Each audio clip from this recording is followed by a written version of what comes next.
a seasoned introduction writer. The next roaster is very inexperienced at roasting, but very excited to talk stuff about these guys. Let's see if he can pull it off. Please welcome the second most enthusiastic Winter Park Toastmaster in history, past club president, current distinguished Toastmaster, Carmelo Belardo III, El Tercero.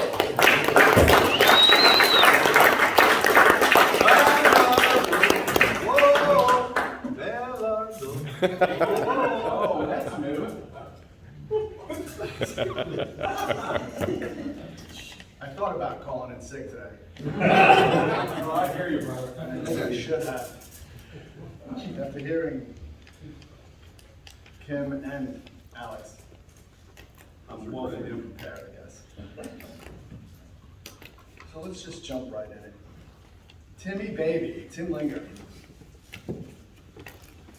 The jacket.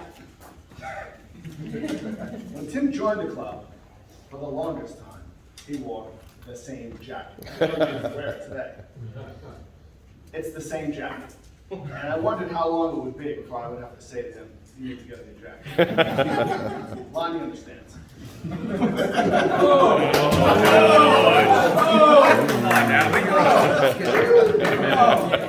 Lonnie's the next president too. Lonnie, have some hot sauce on you? Jordan has some, Jordan.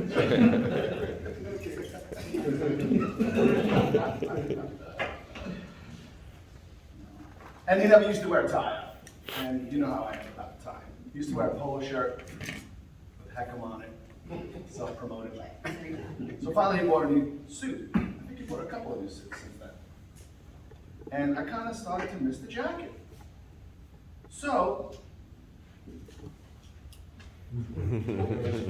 I picked up a little something for you, Tim.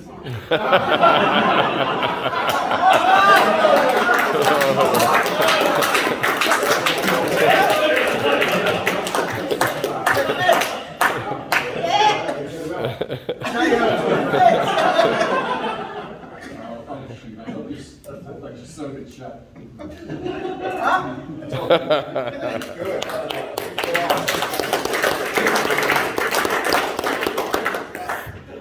Now Tim throws great parties. He's very gracious with his home. He welcomes us. And I just hope at the next party, Tim, you don't go around fondling or massaging everybody. Well, last party, he made the rounds. It was kind of very touchy feely. He approached me and I said, you don't remember that, do you? I did, kind of, sort of. That's after a few Captain Morgans and Coke, I guess. Also, Tim, we've added a new song to our set list. Tim has a stage in his backyard.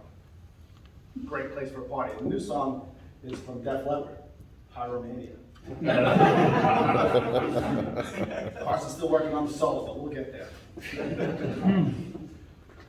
Now, I didn't put something together to just ramble off funny, hysterical, ridiculous things about these guys, because I truly do have some great things to say. I mean, this is a roast, but maybe I'm a snowflake.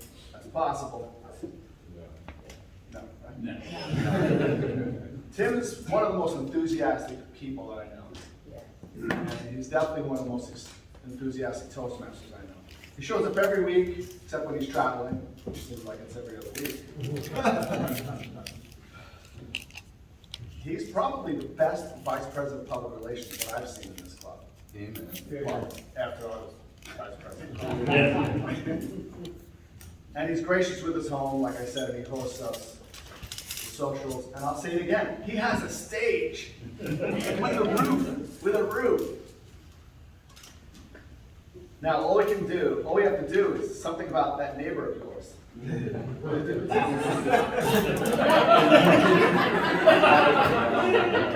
No way. Or change the local ordinances so we can play all night long.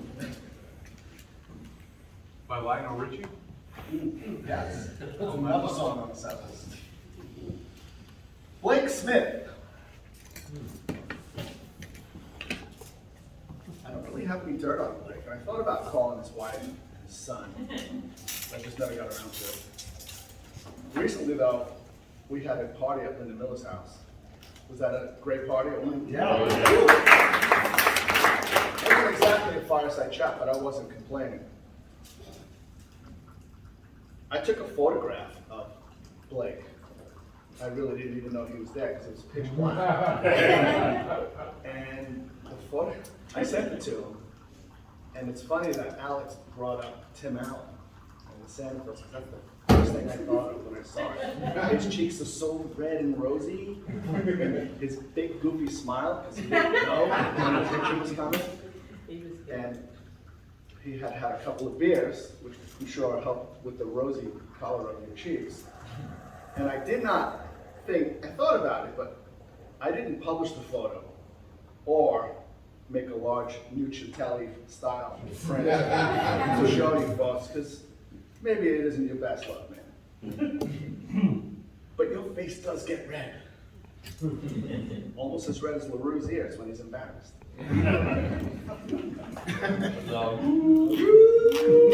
He isn't that red. One of my fondest memories is when Blake was awarded his Distinguished Toastmaster designation. We were at Daytona, at the Hilton, the convention or the conference, and afterwards, Blake and I sat on the boardwalk in the rain. It was raining that night, right? No. No? It was raining before we got there. And we smoked a couple of stogies, and we talked about so many things. It was such a great night. And I was very proud of Blake, and I still am. And he was a pretty decent president too, wasn't he?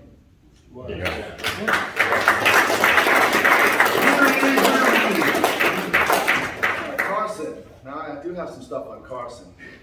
He was the first friend I made in Toastmasters, so I know a lot about him. We quickly learned about each other's love for music and performing. And it wasn't too long before I was in his house with my drum set up in his living room.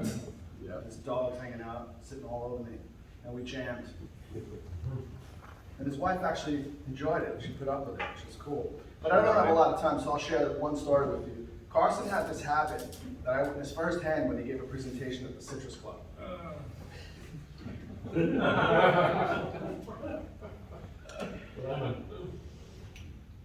I think it was titled Redneck Tech or something like that. Well, Carson was presenting in front of about 50 people, and he was moving his arm in this fashion.